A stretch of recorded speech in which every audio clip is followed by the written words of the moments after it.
بسم اللہ الرحمن الرحیم۔ اللہ تبارک و تعالیٰ کے نام سے شروع جو بڑا مہربان اور نہایت رحم کرنے والا ہے۔ پیارے دوستو، قوم عاد اور قوم سمود دنیا کی تاریخ میں دو ایسی قومیں گزری ہیں جن کو اللہ تبارک و تعالیٰ نے بے پناہ طاقت اور بے پناہ قوت سے نوازا تھا۔ ان کی طاقت کا کوئی مقابلہ نہیں کر سکتا تھا۔ یہ قوم دنیا کی لمبی ترین قوم تھی۔ ان کے جیسی قوم نہ ان سے پہلے آئی اور نہ ہی ان کے بعد اللہ تبارک و تعالیٰ نے ان کے جیسی کسی قوم کو پیدا فرمایا۔ پیارے دوستو، آج کی اس ویڈیو میں ہم قوم سمود کے بارے میں بات کریں گے جو قوم عاد کے بعد آباد ہوئی۔ قوم عاد دنیا کی سب سے پہلی طاقتور ترین قوم تھی۔ اس قوم نے اللہ تبارک و تعالیٰ کی نافرمانی کی اور گناہوں کے اندر مبتلا ہو گئے، تو اللہ تبارک و تعالیٰ نے اس قوم پر اپنا دردناک عذاب نازل فرمایا اور اس قوم کو ہلاک و برباد کر دیا۔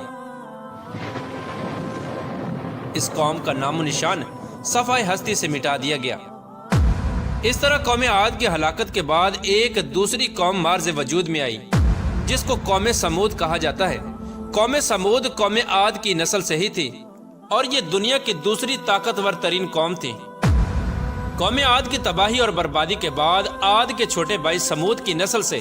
یہ قوم وجود میں آئی جس کو قوم سمود کہا جانے لگا۔ یہ قوم حجر کے علاقے میں آباد تھی اور آہستہ آہستہ یہ لوگ پھیلتے چلے گئے، یہاں تک کہ یہ لوگ مغربی اور شمالی عرب تک پھیل گئے۔ اس قوم نے اپنا دارالحکومت حجر کو ہی رکھا جو کہ شہر حجاز سے بالکل قریب واقع ہے، جسے آج ہم مدائن صالح کے نام سے جانتے ہیں۔ پیارے دوستو، اس وقت کی سب سے سپر پاور قوم عاد ثانی یعنی قوم سمود تھی۔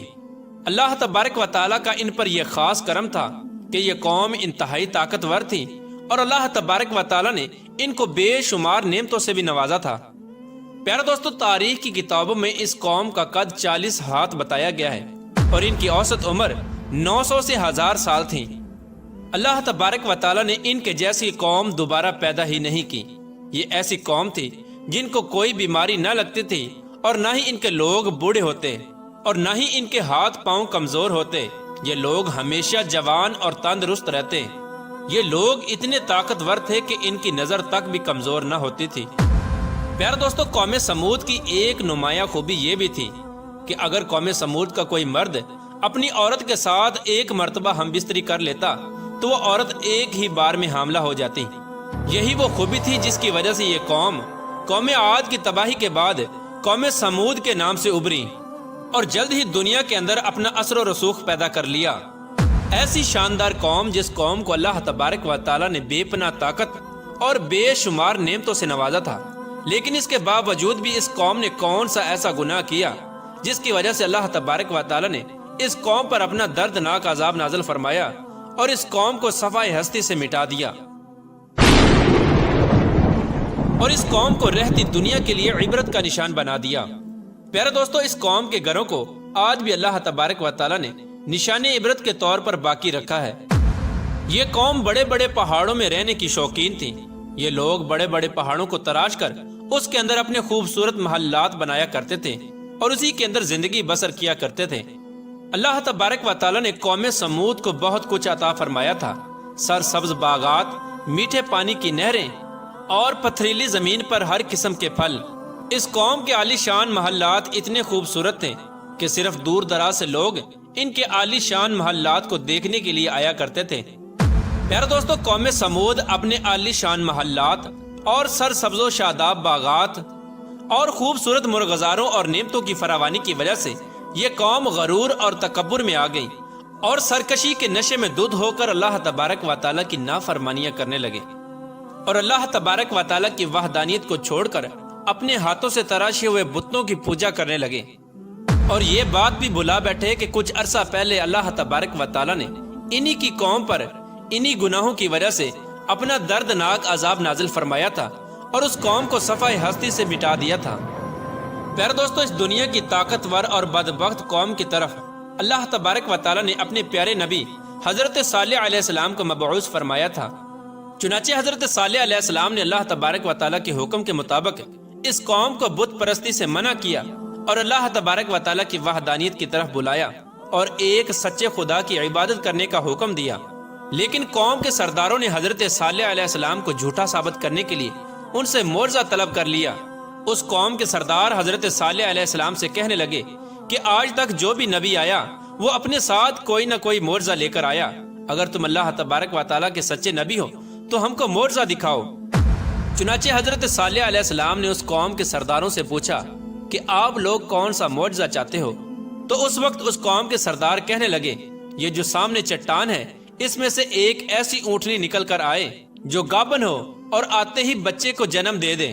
اور وہ ہم سب کے لیے دودھ دے، اور وہ دنیا کی خوبصورت ترین اونٹنی ہو،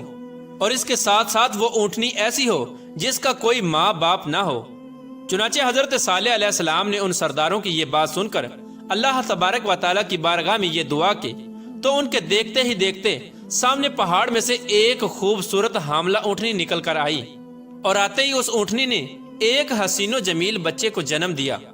اس وقت اس اونٹنی کے تھن دودھ سے بھرے ہوئے تھے، اور اس اونٹنی نے اتنا دودھ دیا کہ سب لوگوں نے پیٹ بھر کر دودھ پی لیا۔ اس کے باوجود بھی دودھ وافر مقدار میں موجود تھا۔ چنانچہ حضرت صالح علیہ السلام کا یہ عظیم الشان معجزہ دیکھ کر وہ تمام قوم اور اس کے سردار لاجواب ہو گئے، اور اس بدبخت قوم کے سردار حضرت صالح علیہ السلام سے کہنے لگے کہ اے صالح علیہ السلام، یہ تو سراسر جادو ہے۔ اس طرح اس قوم کے بدبخت سرداروں نے اور اس قوم نے یہ معجزہ دیکھنے کے باوجود بھی حضرت صالح علیہ السلام پر ایمان لانے سے انکار کر دیا، اور اسی طرح اپنے کفر و شرک پر اڑے رہے۔ چنانچہ اس قوم کے کچھ لوگوں نے حضرت صالح علیہ السلام کی اونٹنی کو نقصان پہنچانے کی کوشش کی، تو حضرت صالح علیہ السلام نے ان لوگوں سے کہا کہ یہ اللہ تبارک و تعالیٰ کی بھیجی ہوئی اونٹنی ہے جو تمہارے لیے ایک معجزہ ہے۔ اب تم اس اونٹنی کو اللہ تبارک و تعالیٰ کی زمین میں چھوڑ دو، اور اسے کسی قسم کی تکلیف نہ پہنچانا، ورنہ اللہ تبارک و تعالیٰ کا دردناک عذاب تمہیں پکڑ لے گا۔ معزز ناظرین، اس طرح اللہ تبارک و تعالیٰ کی وہ بھیجی ہوئی اونٹنی اور اس کا بچہ قوم سمود کے کھیتوں میں پورا دن چرتے اور ان کے چشموں کا سارا پانی پی جاتے۔ یہ ماجرا دیکھ کر قوم سمود نے حضرت صالح علیہ السلام کی بارگاہ میں شکایت کی کہ اونٹنی اور اس کا بچہ چشمے کا سارا پانی پی جاتے ہیں اور ہم کو پینے کے لیے پانی نہیں ملتا۔ تو ان کی یہ شکایت سن کر حضرت صالح علیہ السلام نے ان کے لیے دن مقرر کر دیے، اور اس طرح اس چشمے کے پانی کو بانٹ دیا۔ ایک دن حضرت صالح علیہ السلام نے اس اونٹنی کے لیے مقرر کر دیا، اور دوسرا دن اس چشمے کا پانی قوم سمود کے لیے مقرر ہو گیا۔ پیارے دوستو، جس دن وہ اونٹنی پانی پیتی اس دن وہ دودھ بھی زیادہ دیتی، اور دودھ اتنا ہوتا کہ دن اور رات میں ختم ہی نہ ہوتا۔ جس طرح کہ اللہ تبارک و تعالیٰ قرآن پاک میں اس بات کی طرف اشارہ کرتے ہوئے ارشاد فرماتا ہے، اور حضرت صالح علیہ السلام نے اپنی قوم سے کہا کہ یہ اونٹنی ہے، ایک دن اس کی پانی کی باری ہے اور ایک معین دن تمہاری پانی کی باری ہے، اس کو کوئی تکلیف نہ دینا، ورنہ اللہ تبارک و تعالیٰ کا دردناک عذاب تمہیں پکڑ لے گا۔ پیارے دوستو، اس طرح کچھ ہی دنوں بعد قوم سمود اس اونٹنی سے تانگ آ گئی، کیونکہ جس دن وہ اونٹنی پانی پیتی اس دن ان کو پینے کے لیے پانی نہ ملتا۔ اور ویسے بھی قوم سمود کے سرداروں نے حضرت صالح علیہ السلام کی اس اونٹنی کو ایک جادو قرار دے رکھا تھا۔ خیر، قوم سمود کے ایک طاقتور سردار کی بیوی جس کا نام صدوق تھا، اس عورت کے دو انتہائی خوبصورت اور حسین و جمیل بیٹیاں تھیں، ان کی عمریں 12 اور 14 سال تھیں۔ اس عورت نے حضرت صالح علیہ السلام کے بیٹے کو یہ لالچ دیا کہ اگر تم اپنے گھر میں موجود اونٹنی کو رات کے اندھیرے میں قتل کر دو تو میں اپنی دونوں بیٹیاں انعام کے طور پر تمہیں دے دوں گی۔ چنانچہ حضرت صالح علیہ السلام کی اولاد چونکہ نیک تھی، لہٰذا وہ اس عورت کے اس جال میں نہ پھنسے۔ پھر اس کے بعد اس صدوق نامی عورت نے پوری قوم میں یہ اعلان کر دیا کہ جو بھی شخص حضرت صالح علیہ السلام کی اس اونٹنی کو قتل کرے گا، میں اپنی دونوں کنواری بیٹیوں کا نکاح ان کو دے دوں گی۔ اس عورت کا یہ اعلان سنتے ہی اس قوم کے دو نوجوان جن کا نام مصدع ابن دہر اور کیدار بن سالف تھا، ان دونوں بدبختوں نے مل کر اسی رات حضرت صالح علیہ السلام کی اس اونٹنی کو ذبح کر دیا۔ اس طرح اللہ تبارک و تعالیٰ کی اس بھیجی ہوئی اونٹنی کو ذبح کرنے کے بعد قوم سمود حضرت صالح علیہ السلام سے کہنے لگی کہ اگر تم اللہ تبارک و تعالیٰ کے سچے رسول ہو تو ہم پر وہ عذاب نازل کرو جس عذاب سے تم ہم کو ڈراتے ہو۔ اس طرح اس اونٹنی کے قتل ہونے کی خبر سن کر حضرت صالح علیہ السلام بے حد پریشان ہوئے اور زاروں کی طرح رونے لگے۔ چنانچہ اس طرح اس اونٹنی کو قتل کرنے کے بعد اس بدبخت قوم نے حضرت صالح علیہ السلام کو قتل کرنے کا بھی ارادہ کر لیا، جس طرح کہ اللہ تبارک و تعالیٰ قرآن پاک میں ارشاد فرماتا ہے، آخر کار انہوں نے اونٹنی کو قتل کر دیا۔ اور اپنے پروردگار کے حکم سے سرکشی کی اور کہنے لگے کہ جس چیز سے تم ہم کو ڈراتے ہو، اگر تم اللہ تبارک و تعالیٰ کے سچے پیغمبر ہو تو اس عذاب کو ہم پر لے آؤ۔ اس طرح جب اس قوم نے اللہ تبارک و تعالیٰ کی بھیجی ہوئی اس اونٹنی کو قتل کر دیا اور اپنی نافرمانی میں حد سے زیادہ بڑھ گئے اور خود ہی اللہ تبارک و تعالیٰ کے عذاب کو طلب کر لیا، تو حضرت صالح علیہ السلام قوم سمود سے کہنے لگے کہ اب اللہ تبارک و تعالیٰ کے دردناک عذاب سے تم لوگوں کو کوئی نہیں بچا سکتا۔ چنانچہ حضرت صالح علیہ السلام کی یہ بات سن کر اس قوم کے 9 بدبخت لوگوں نے یہ ارادہ کیا کہ اب حضرت صالح علیہ السلام کو یقیناً قتل کر دیا جائے۔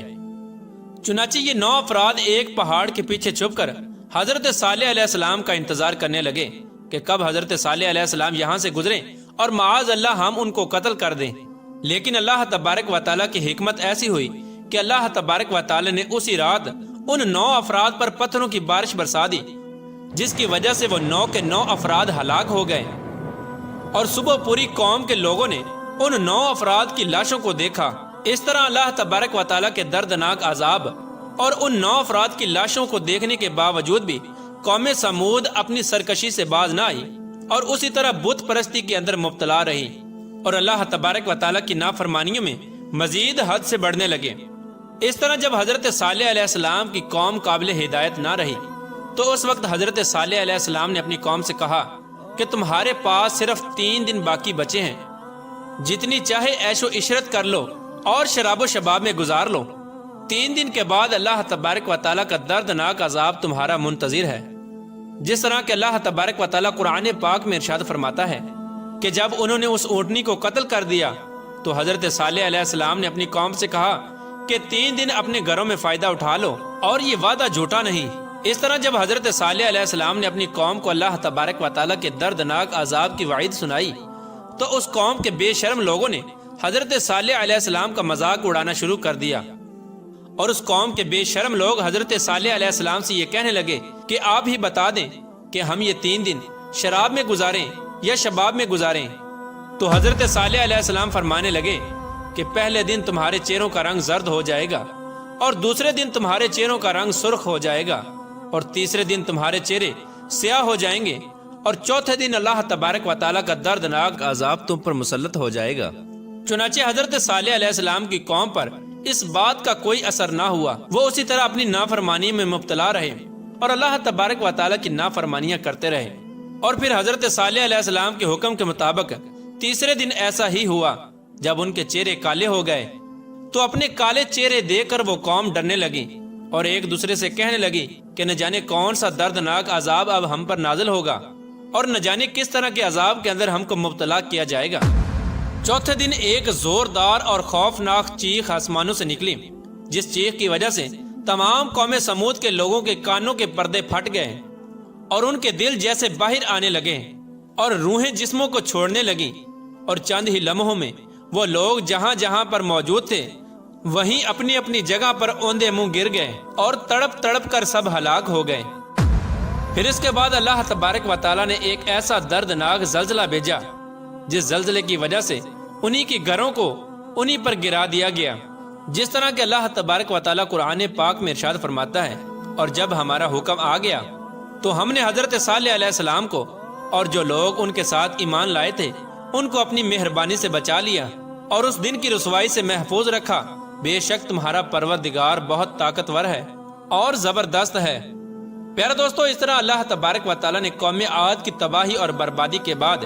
ان کی نسل میں سے قوم سمود کو ہلاک کیا اور اس نافرمان قوم پر اپنا دردناک عذاب نازل فرمایا اور اس قوم کے لوگوں کو صفحہ ہستی سے مٹا دیا۔ اور اللہ تبارک و تعالیٰ نے اس قوم کے گھروں کے نشانات کو آج بھی باقی رکھا ہے تاکہ لوگ عبرت حاصل کریں اور اللہ تبارک و تعالیٰ کی نافرمانیوں سے باز آ جائیں۔ اس قوم کے گھر آج بھی لوگوں کے لیے عبرت کا نشان بنے ہوئے ہیں۔ اللہ تبارک و تعالیٰ سے دعا ہے کہ اللہ تبارک و تعالیٰ اپنے حضور عاجزی اور انکساری کے ساتھ زندگی گزارنے کی توفیق عطا فرمائے اور ان تمام گناہوں سے ہمیں بچائے جن گناہوں کے اندر مبتلا ہو کر پہلی قومیں ہلاک ہوئیں۔